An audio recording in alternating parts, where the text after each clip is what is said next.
Приемането на хранителни добавки ще става все по-често и в по-големи количества.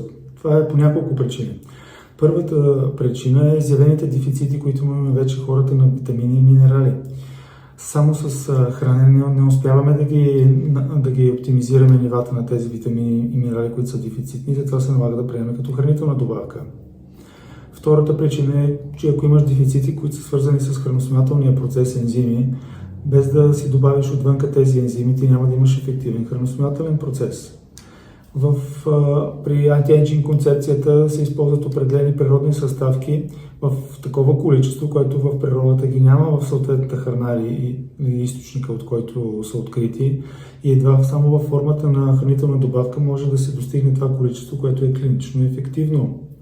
Има също така хранителни добавки, които изпълняват превентивна роля, които на практика ти помагат да се предпазиш от това да развиеш състояния, свързани с нарушение във въглехидратния метаболизъм, така наречените инсулинова резистентност, предиабет, диабет.